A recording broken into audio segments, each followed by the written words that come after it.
armies from Prussia and Austria joined the crusade.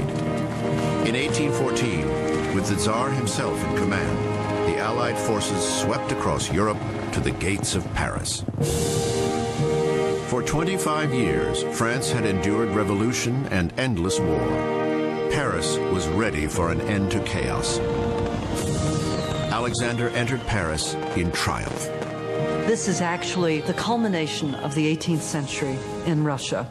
For the entire 18th century, Russia had been drawing itself closer and closer to Europe, trying to prove that it was an equal partner in the family of Europe. And now, here was the Russian Tsar leading the Allied troops from all of Europe to unseat the evil usurper. But in the cradle of the revolution, Russia's elite guardsmen saw the power of liberal politics in action.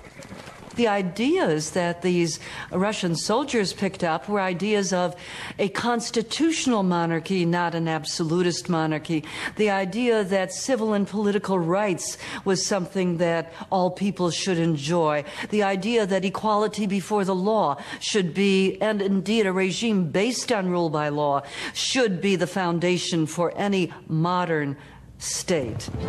On their return to Russia, many young officers who had ridden with Alexander into Paris remained inflamed with ideas of liberty and reform.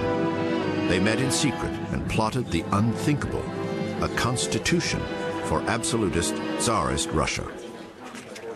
The would-be revolutionaries had no confidence the Tsar would lead the way. Alexander had abandoned liberal ideas too often before. Tsar Alexander, though well aware of the rising fever for reform, instead withdrew into religious mysticism. In 1825, by the shores of the Black Sea, the emperor died. Childless himself, the Tsar had left the throne to his younger brother, Nicholas.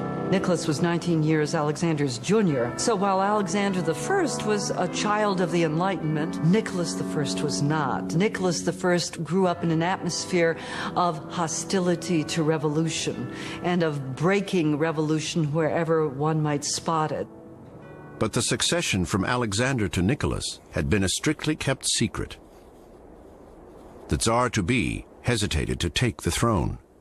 None of this had been publicly established, so there was a sort of interregnum of a few days, and the conspirators took advantage of this to try to achieve the overthrow of the absolute monarchy. With the succession in turmoil, the radicals knew they might never have a better chance. December 14, 1825. Nicholas ordered Russia's elite to swear allegiance to his reign.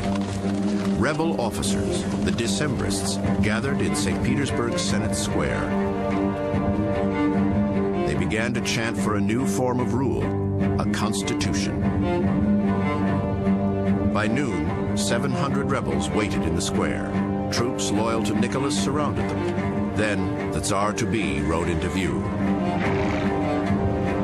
Absolute rule or a constitution? For a moment, Russia's fate hung in the balance. Then Nicholas opened fire. The Decembrist rebellion and the dream of sweeping political change collapsed in chaos. The Tsar still reigned supreme.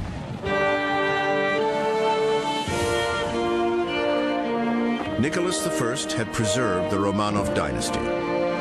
The Russian Empire was now acknowledged as the most powerful nation on earth. But 100 years of revolution had just begun.